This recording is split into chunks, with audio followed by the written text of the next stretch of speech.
والخيرات والنور يا من يفتش عن هدي وتبصير يا من يفتش عن هدي وتبصير.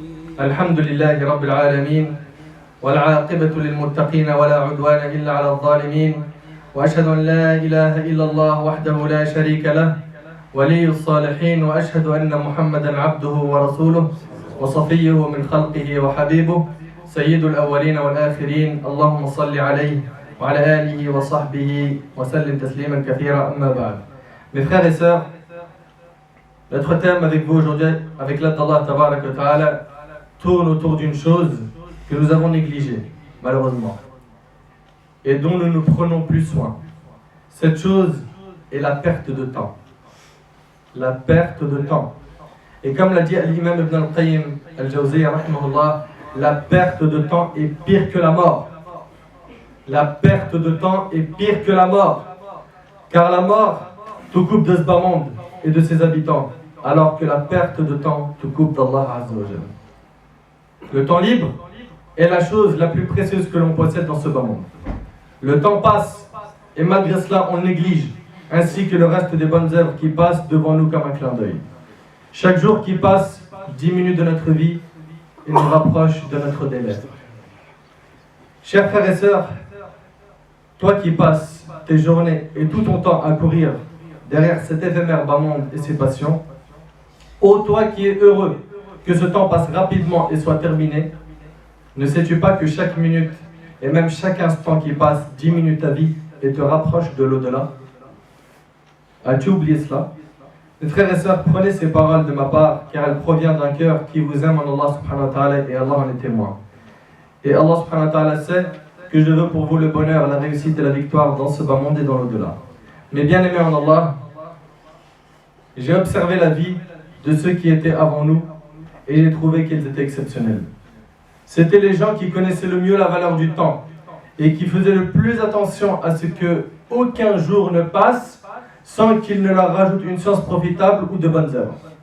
Ils pleuraient le temps qui s'est écoulé ainsi que leur jeunesse, alors que notre état aujourd'hui est déploré. Wala hawla wala quwwata illa billah. Qu'Allah tabaraka wa ta'ala change notre état en mieux. Allah Azza wa Jalla dit: je n'ai créé les djinns et les hommes que pour qu'ils m'adorent. Et ça ne veut pas dire qu'on doit occuper tout notre temps à la prière ou au jeûne, sans aucune interruption, ni pause. Mais cela veut dire qu'à aucun moment, ni dans aucune situation, tu ne sors de l'obéissance de ton Seigneur Jalla wa Ala.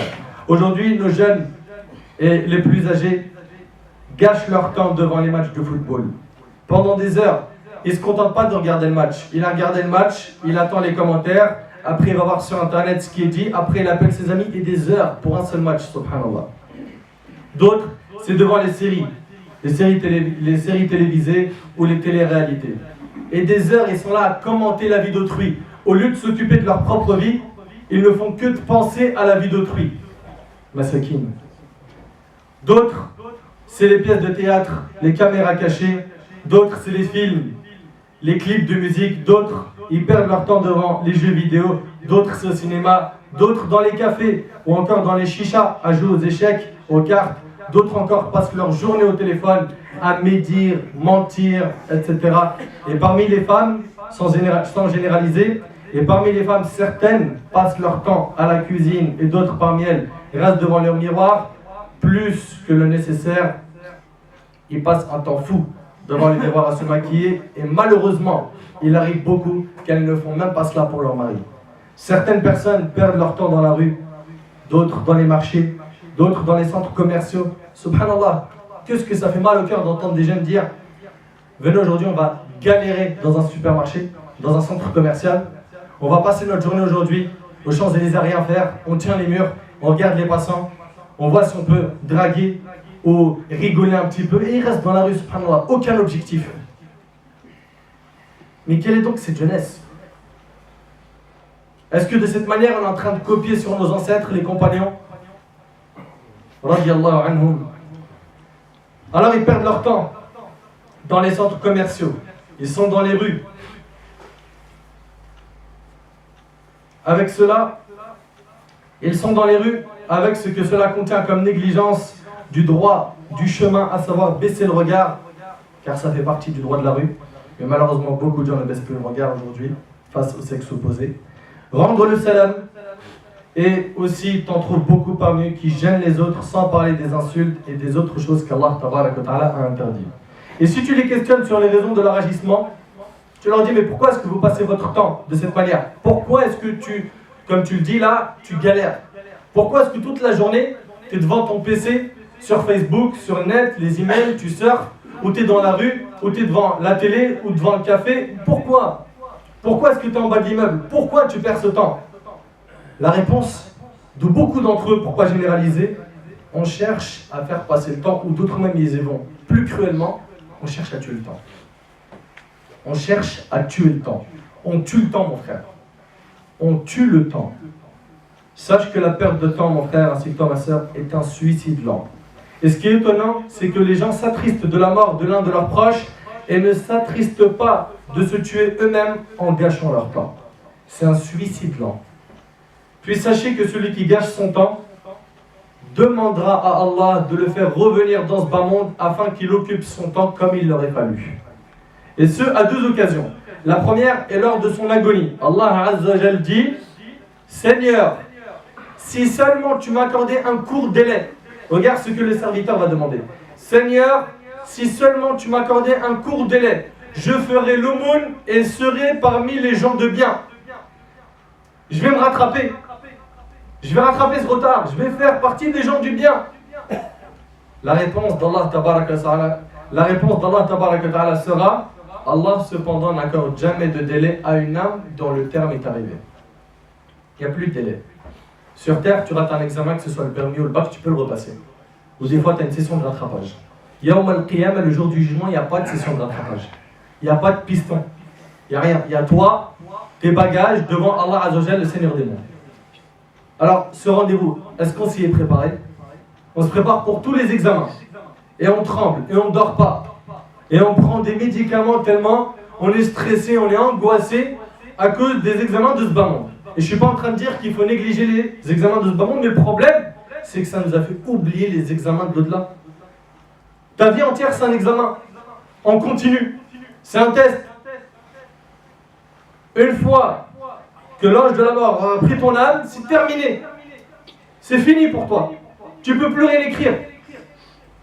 Alors est-ce que ton temps aujourd'hui t'a suffi pour faire ce qu'il faut comme bonne œuvre? Tu sais très bien ce que tu fais, ce que tu ne fais pas. Allah cependant n'accorde jamais de délai à une âme dont le terme est arrivé. Et la seconde fois où l'être humain demandera un délai sera lorsque les gens de l'enfer y entreront. Allah Tabaraka wa Ta'ala dit: et là, ils hurleront: Seigneur, fais-nous sortir, nous ferons le bien, contrairement à ce que nous faisions. Mon frère, ma soeur, est-ce que tu attends d'être en enfer pour demander à Allah une deuxième chance? T'attends quoi? C'est écrit noir sur blanc dans le Coran que certains, pendant qu'ils sont en enfer, ils demanderont à Allah de sortir pour œuvrer, car ils n'ont pas fait ce qu'il fallait sur terre. Alhamdulillah, tu es en vie. Alhamdulillah, tu peux œuvrer. Alhamdulillah, Allah t'a accordé la santé. Tu vis dans une maison où il y a ce qu'il faut, manger, boire, le chauffage. Il y en a d'autres parmi tes frères, Wallah, ils dorment dans la rue. Ils n'arrivent pas à manger comme toi. Ils n'ont pas les mêmes problèmes que toi. Toi, ton problème, c'est que tu n'as pas réussi à passer de l'iPhone 4 à l'iPhone 5. Lui, il n'arrive même pas à trouver de l'eau potable. Et avec ça, de l'ingratitude. On est mauvais envers nous-mêmes, envers notre âme. On n'obéit pas aux ordres d'Allah. Et on est négligent. Et on oublie. Et ça nous plaît de vivre dans l'insouciance. Pourquoi? Parce que tout le monde fait, alors on fait comme eux. Mais mon frère, on t'a dit que tu adores Allah, tu n'adores pas tout le monde. Allah, il a fixé des règles. Il nous a fixé un objectif. C'est qu'on vit pour l'adoration. Alors pourquoi est-ce que tu as changé d'objectif?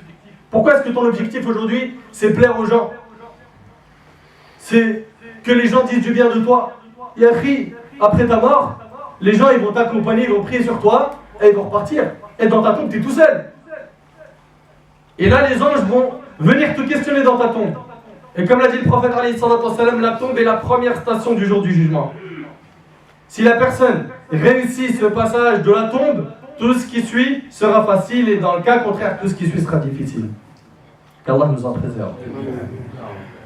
Seigneur, fais-nous sortir, nous ferons le bien contrairement à ce que nous faisions. Et la réponse sera, ne nous avons pas donné une vie assez longue pour que celui qui réfléchit réfléchisse. Tu as vu la réponse du Coran? Ne vous avons-nous pas donné une vie assez longue pour que celui qui réfléchit réfléchisse? L'avertisseur, cependant, vous était venu, vous avez eu des avertissements. Vous avez entendu des gens qui vous ont dit ça c'est halal, ça c'est haram. Vous avez entendu dans cette mosquée, dans d'autres endroits, des gens vous rappelaient l'au-delà. Des gens vous rappelaient le réel, le grand objectif de l'être humain sur terre, al-ibada lillahi wahdah. Vous l'avez entendu, je l'ai entendu. La question qui se pose, c'est est-ce qu'on a mis en pratique? On est toujours en train de regarder les gens mettre en pratique en disant Masha'Allah, regarde celui-là, Allah il barik, t'as vu? Il est sorti de loin, Masha'Allah. Et regarde comment il est devenu. Et toi? Quand est-ce que tu as monté dans ce train? Vous savez, malheureusement, beaucoup d'entre nous ressemblent à des gens qui sont partis voir un médecin, il leur a donné l'ordonnance avec les médicaments qu'il faut, ils sont partis à la pharmacie, ils ont acheté les médicaments, ils les ont mis dans leur propre pharmacie, dans la maison, et ils ne les ont jamais pris. On a le remède à la maison, on sait très bien, on a le Coran, on a la Sunna, on a tout ce qu'il faut. On sait ce qu'il faut pour pouvoir nous améliorer dans la religion. Mais malheureusement, on reste malade et on regarde les médicaments et on dit Inch'Allah un jour. Mais le problème, c'est qu'il est possible que ton âme soit prise par l'ange de la mort avant que le jour de ton repentir arrive. C'est pour ça, mon frère, ainsi que toi, ma sœur, sois intelligent, suis pas tout le monde. Suis le Coran et la Sunna. Et c'est avec ça que tu trouveras le succès ici-bas et dans l'au-delà. Et parmi les choses qui montrent l'importance du temps, c'est qu'Allah Azza wa Jal a juré par le temps. Allah Tabaraka wa Ta'ala a dit Wal Afr, par le temps. L'homme est certes en perdition, sauf ceux qui croient et accomplissent les bonnes œuvres, s'enjoignent mutuellement la vérité et s'enjoignent mutuellement l'endurance. Tout comme Allah Tabaraka wa Ta'ala a juré par certaines de ses parties, comme dans la parole d'Allah Azza wa Jal, par l'aube et par les 10 nuits. Et Allah Azza wa Jal a dit aussi par la nuit, quand elle enveloppe tout, par le jour, quand il est clair. Et Allah Azza wa Jal jure aussi par le jour montant, dans sa parole, par le jour montant, et par la nuit quand elle couvre tout. Ne te préoccupe pas de toutes les choses que désigne ce serment, et contente-toi du fait qu'il prouve l'importance de ces moments, et sache qu'Allah Azza wa Jal ne jure pas une chose que pour montrer son importance. L'importance du temps a été aussi confirmée par la sunna du prophète alayhi salatu wassalam. D'après Abi Barz al-Aslami, radiyallahu anhu, le prophète alayhi salatu wassalam a dit au jour de la résurrection, l'être humain ne bougera pas avant d'être questionné, d'être interrogé sur sa vie, comment il l'a passée. Le jour du jugement, tu ne vas pas faire un pas tant que tu n'as pas reçu ces questions-là. Ta vie, comment tu l'as passée? Allez, la question, tu l'as à l'avance. Toi qui aurais souhaité dans l'examen de ce bas monde d'avoir juste les questions à l'avance, bah sache que pour Yawm al-Qiyamah, Allah Azza wa Jalla, par sa générosité, nous enseigne ça par le prophète alayhi salatu wassalam. Le jour du jugement, après toi entendre, ta vie, comment tu l'as passée? Et chacun d'entre nous, il fait un bilan. Là, pendant que je suis en train de parler, un bilan. Fais défiler tout ce que tu as fait dans ta vie. Alors c'est quoi? Tu n'as fait que d'étudier toute la journée, de réviser, c'est tout, que pour le diplôme, rien d'autre. Et tu n'as pas prié, tu as négligé les ordres d'Allah, tu as été mauvais avec tes parents, etc. Qu'est-ce que tu as fait exactement? Est-ce que toute la journée tu étais devant le haram, que ce soit à la télé, sur le net, Facebook, etc. Tu faisais quoi de ton temps? Ta vie, tu l'as passé comment? Le sport, je regardais que le foot, je jouais que au foot, je pensais qu'au foot, les transferts, lui il a été acheté 1 million, lui. Mais après? Et après, c'est quoi la fin de tout ça? Et d'autres qui sont là toute la journée à regarder des acteurs dans les téléréalités, ou d'autres, des comédiens, ou d'autres qui sont là toute la journée à répéter ce que les chanteurs disent. Subhanallah. C'est comme ça que tu as passé ta vie? Ou est-ce que tu l'as passé dans l'adoration d'Allah subhanahu wa ta'ala? Chacun d'entre nous connaît très bien la réponse. Première question, sa vie, comment il l'a passée? Deuxième question, sa science, qu'en a-t-il fait? Tu as appris beaucoup de choses dans la religion. Tu as appris que ça c'était autorisé, ça c'était interdit. Tu as entendu des discours sur telle et telle chose. Mais de tout ce que tu as entendu, combien de pourcents tu as mis en pratique? Tu as mis quoi en pratique exactement? Troisième question, c'est bien d'où il les a gagnés et dans quoi il les a dépensés. 2 questions sur ton argent. Dans quoi tu l'as gagné? Dans le halal ou dans le haram? Tu travailles dans quoi? Tu crois que ça peut passer comme ça? Normal, je travaille, je sers de l'alcool, je vends de l'alcool et ça passe? Ça passe pas. Et n'oublie pas que le prophète alayhi salatu wassalam a maudit 10 personnes, parmi elles celui qui vend l'alcool. C'est pas une mince affaire, les frères. Oui, mais c'est dur. Ya akhi al-habib, ijtahid, fais des efforts. Et celui qui craint Allah, Allah il lui facilite une issue favorable. Et ça, c'est mentionné dans le Coran. Donc, ton argent, dans quoi tu l'as gagné? Où est-ce que tu l'as dépensé? Et après, ton corps, comment est-ce que tu l'as entretenu? Tu as fait quoi de ton corps? Certains, ils savent très bien ce qu'ils ont fait de leur corps. Drogue, chicha, cigarette, alcool. Des fois même, certains, ils vont prendre des médicaments pour se mettre dans un état d'ivresse. Vous imaginez un petit peu? Après toi, écoutez ces questions. Et d'après Amr ibn Maymoun, le prophète a conseillé un homme en ces termes: profite de 5 choses en accomplissant, profite de 5 choses avant que 5 autres ne surviennent. Profite donc de ta jeunesse avant que ta vieillesse n'ait lieu. Profite de ta jeunesse, mon frère, tu es jeune, c'est maintenant que tu dois faire le hajj. C'est maintenant que tu dois multiplier les prières. C'est maintenant que tu apprends le Coran. C'est maintenant que tu apprends la sunna. C'est maintenant que tu apprends le fiqh. C'est maintenant que tu apprends le hadith. C'est maintenant que tu fais la da'wah. Les compagnons du prophète, vous croyez, ils avaient quel âge? Ils étaient jeunes, ils ont fait beaucoup d'efforts. Et subhanallah, ils étaient dans un désert où ils n'avaient pas tous les moyens techniques que l'on a aujourd'hui. Et regarde comment l'islam s'est répandu. Et aujourd'hui, nous, on a les outils techniques, on a tout, on a l'internet, on a le téléphone. Et regarde ce qu'on a fait avec. Profite de 5 choses avant 5 autres. Profite de 5 choses avant que 5 autres ne surviennent. De ta jeunesse avant que ta vieillesse n'ait lieu.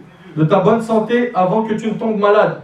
De ta richesse avant d'être touché par la pauvreté. De ton temps libre avant d'être occupé. Et de ta vie avant que la mort ne survienne, rapporté par Nasai. Et sur Ibn Abbas, le prophète a dit: il est 2 bienfaits que beaucoup de gens n'apprécient pas à leur juste valeur. C'est quoi? La santé et le temps libre, rapporté par le Bukhari. Et il y a 2 bienfaits qu'Allah nous a donnés, on ne les apprécie pas à leur juste valeur. C'est quoi ces 2 bienfaits? 1. La santé. La santé, on connaît sa valeur quand on la perd. Et là, à ce moment-là, on lève les mains. Ya Rab, je suis malade. Ya Rab, guéris-moi. Ya Rab. Et le temps libre. Le temps libre, hélas, beaucoup d'entre nous ne connaissent pas sa valeur. Chers frères et sœurs, parmi les causes de la perte de temps, nous pouvons citer premièrement le fait de retarder les choses à taswif, le fait de retarder les choses, et ceci consiste en ce que la personne dise: je ferai ceci ou cela plus tard. Prie, plus tard, Inch'Allah, le ramadan prochain. Wallah, sûr, Inch'Allah, le ramadan prochain, je prie. Mon frère, que t'en sais que tu vas vivre jusqu'au ramadan prochain? Ma soeur porte le hijab, pas maintenant. Quand je me marierai, Inch'Allah. Mais qu'est-ce que t'en sais, ma soeur, que tu vas vivre jusqu'au mariage? Mais qui te garantit de vivre jusqu'à finir ce rappel que tu es en train d'écouter? Qui te la garantit? Et tu les vois retarder les bonnes actions. Tu n'as pas à retarder la bonne action. Fais très attention. Donc, je ferai ceci ou cela plus tard. Je commencerai la prière plus tard. Je porterai le hijab plus tard. Plus tard. Mais malheureusement, il est grand possible que l'ange de la mort vienne avant que tu fasses ce que tu avais l'intention de faire. Deuxièmement, le fait de suivre ses passions, à savoir fréquenter de mauvaises personnes qui éloignent de l'obéissance d'Allah, et cela peut être la cause de leur entrée en enfer. Donc parmi les causes, on a dit, de la perte de temps, on a 1, at-taswif, le fait de retarder les bonnes actions à demain. 2, le fait de suivre les passions, de fréquenter de mauvaises personnes. 3, l'absence d'objectif. Quand tu questionnes l'un d'entre eux, tu lui dis: quel est l'objectif de ta vie? Il dit: franchement mon frère, moi mon objectif, t'as vu, c'est je travaille, je gagne mon argent dans le halal, je me marie, j'ai un petit appart, je le prends en crédit, tu vois, et avec une petite femme, des enfants, Allah ibarak, et voilà, tu vois, je fais comme mon père. C'est quoi, tu fasses quoi d'autre? C'est ça l'objectif de ta vie? Meskin, tu me fais de la peine, Wallah, tu me fais de la peine, je dis pas ça pour te rabaisser. Mais c'est hallucinant qu'un musulman puisse penser comme ça. C'est ça l'objectif de ta vie? C'est juste le bas monde, le plus important pour toi, c'est tout ce qui est dunya. Tu m'as pas dit une seule fois: mon objectif c'est d'avoir la satisfaction d'Allah. C'est d'avoir le Jannah, le Firdaus, l'éternité dans le paradis. Ça, c'est pas dans tes objectifs? Les compagnons, ils vivaient avec ça devant les yeux, le paradis. Et nous, aujourd'hui, on vit avec quoi devant les yeux? Carrefour, le shopping, la mode, la télé, le net. Donc, l'absence d'objectif. Tu le vois, il dit: mon objectif, c'est de travailler et de me marier. Et je profite de la vie. Sache, ô toi qui dis ceci, que ton objectif est bien plus noble que tout cela. Ton objectif, c'est l'adoration d'Allah Azza wa Jalla l'unique. Quatrièmement, parmi les causes de la perte de temps, le fait d'ignorer la valeur du temps. Et pour cela, C'est pour cela que nos pieux prédécesseurs faisaient très attention à leur temps. Écoute avec moi ce que disait le noble compagnon Abdullah ibn Mas'ud radiyallahu anhu. Il a dit un jour, je ne regrette rien autant qu'un jour où le soleil s'est couché sans que mes œuvres n'aient augmenté. Ce qu'il a regretté le plus, c'était qu'un jour passe de sa vie sans que ses bonnes actions n'augmentent. Alors ça nous arrive ça? Ça t'arrive une fois de dormir, tu dis subhanallah, j'ai ni appris une science utile, j'ai ni fait une bonne œuvre utile aujourd'hui, j'ai rien fait de spécial, et de regretter cette journée. Ça t'est arrivé combien de fois? Combien par semaine? Fais le bilan. Combien de fois tu regrettes ton jour? Ou tu es satisfait plutôt de chaque jour qui est passé en disant alhamdoulilah, mon frère, c'est dans le cœur, c'est blanc là-dedans. Qu'est-ce que tu en sais déjà que c'est blanc là-dedans? Tu connais l'invisible, tu connais le règle? Et si c'est blanc comme tu le dis là-dedans, pourquoi tu ne pries pas? Pourquoi est-ce que ça ne se voit pas que c'est blanc? Al-Hassan al-Basri rahimahullah a dit: ô enfant d'Adam, tu n'es qu'un laps de temps, et chaque jour qui s'en va, c'est une partie de toi qui s'en va avec. Abu al-Barakat, le grand-père du Cheikh al-Islam Ibn Taymiyyah, était une noble personne. Lorsqu'il se rendait aux toilettes pour faire ses besoins, il disait à celui qui était près de lui: lis dans ce livre et élève ta voix afin que je t'entende et que mon temps ne soit pas gâché. Quand il rentre aux toilettes, il ne veut pas perdre son temps. Et comme vous le savez, aux toilettes, on n'a pas le droit de faire dhikrullah azza wa jalla. On n'a pas le droit d'évoquer Allah, que ce soit de faire du dhikr ou lire le Coran, n'est-ce pas? Et bien quand il rentre dedans, il dit à une personne qui est près de lui: prends ce livre de science et lis à voix haute à côté de la porte pour que au moins mes oreilles profitent. Il n'y a pas de temps libre. Il n'y a pas, mon frère, tu es en train de faire le ménage à la maison, d'accord? Tu es en train de ranger ta chambre, tu es en train de plier tes vêtements, mets un dars, écoute un rappel, écoute du Coran, fais du dhikr, tu vas à l'école, tu vas au travail, tu n'as pas de temps libre. Toi, tu n'as pas de temps libre, tu n'en as pas.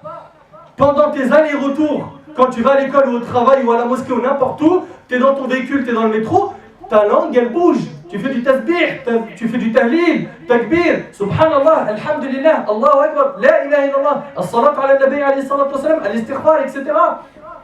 C'est comme ça qu'est le croyant. Il profite de chaque seconde. Parce que tu ne sais pas quelle est l'œuvre qui va te faire rentrer au paradis. Tu ne sais pas. Tu ne sais pas avec quoi tu vas rentrer au paradis. Donc tout le temps, tu es en train d'adorer ton Seigneur Azza wa Jal.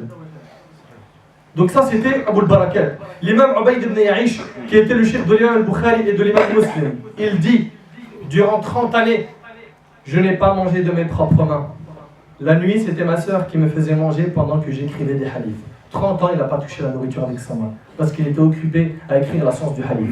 Et regarde ce qu'ils ont laissé derrière eux. Des sciences utiles et profitables, des grands élèves comme l'imam al-Bukhari et Muslim. Et nous, qu'est-ce qu'on a laissé? Qu'est-ce qu'on a laissé?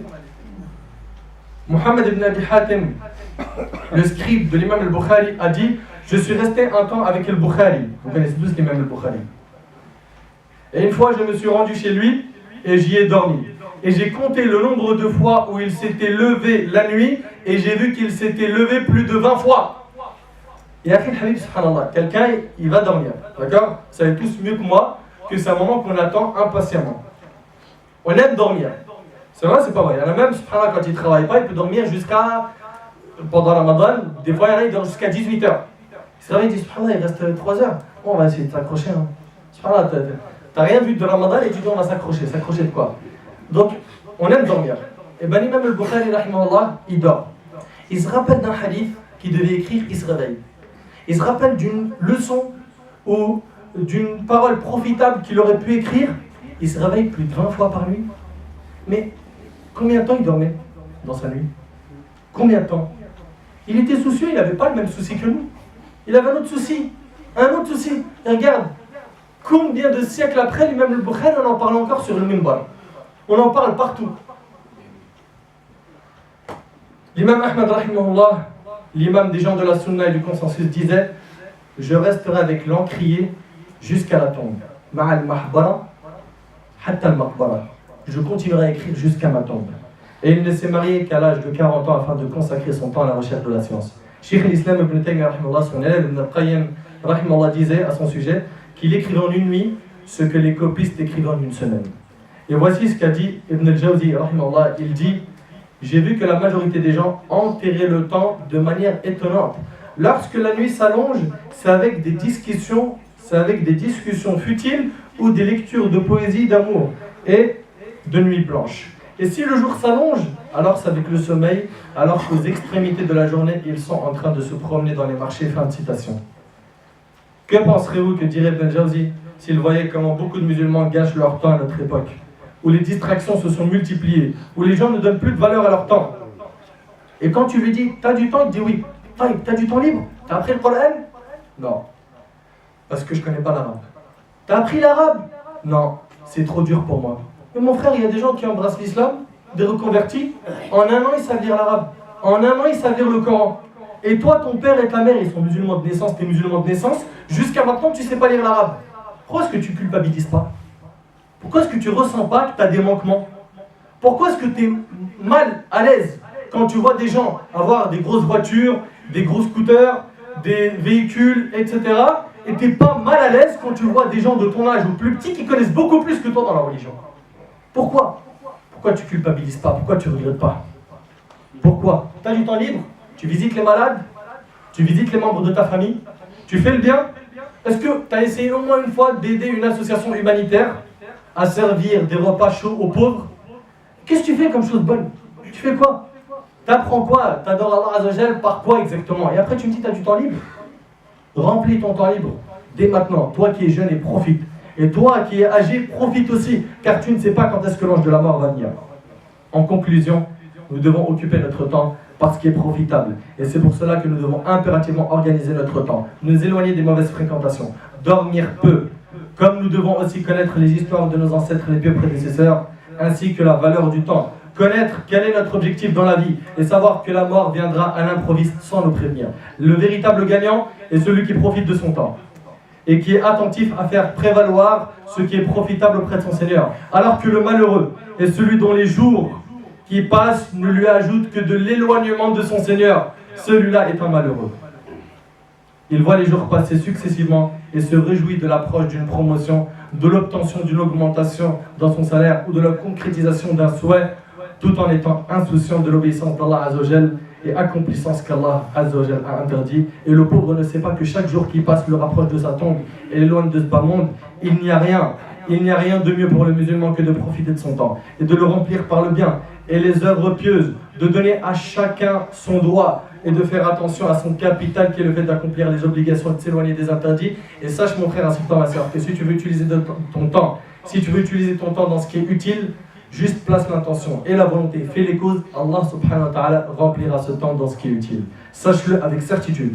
Puis, de s'empresser bien sûr d'accomplir les bonnes œuvres, et seuls les pieux auront la victoire, tout comme seuls ceux qui négligent leur temps et les désintéressés seront les perdants. Qu'Allah Azzawajal fasse de moi ainsi que vous des gagnants dans ce bas monde et dans l'au-delà. As'Allah subhanahu wa ta'ala an yanfa'ani bima qultu wa yanfa'akum bima sami'tum. As'Allah Azzawajal أن يجعل جمعنا هذا جمعا مرحوما اللهم اجعل جمعنا هذا جمعا مرحوما وتفرقنا من بعده تفرقا معصوما ولا تجعل يا ربنا فينا ولا من بيننا شقيا ولا محروما اللهم عافنا واعف عنا والخيرات والنور يا من يفتش عن هدي وتبصير يا من يفتش عن هدي وتبصير يا طالب الحق والخيرات والنور يا من يفتش عن هدي وتبصير